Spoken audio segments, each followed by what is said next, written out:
We begin this Thursday with new warnings from the FDA regarding red dye number 3.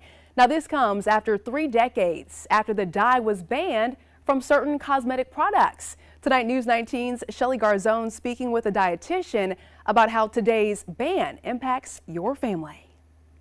It's in all kinds of things, especially those highly processed, prepackaged foods.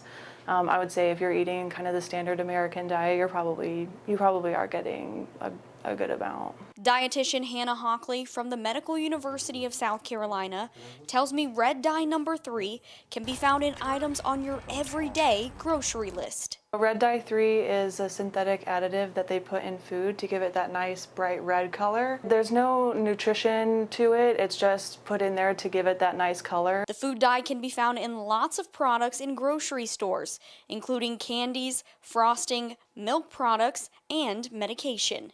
I would say trying to limit the prepackaged, highly processed foods would be a big way, but you can also look at the label and see the ingredients, what's in there, and look out specifically for red dye number 3. According to the agency, this decision comes as a matter of law because some studies have found that the dye caused cancer in lab rats. On their website, officials cited a statute known as the Delaney Clause, which requires the FDA to ban any additive found to cause cancer in people or animals. Despite the ban, the FDA says that the available scientific data does not show that ingesting the dye is a risk to humans. And that in animals part is important because, if we know that it causes cancer in animals, it's not really that ethical to then do the double-blind placebo-controlled trial with humans and see, well, does it cause cancer in humans? So that's why they decided to take it out. The FDA says manufacturers who use the dye in food and ingested drugs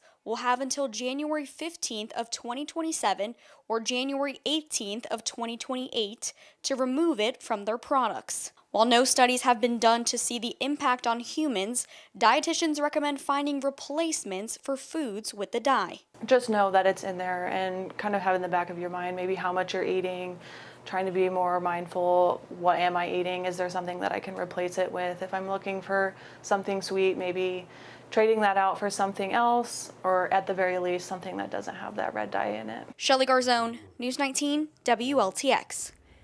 Good advice there, Shelly. Thank you so much. And by the way, the FDA says there are other countries that still allow the use of red dye 3. However, foods imported to the U.S. must comply with U.S. guidelines.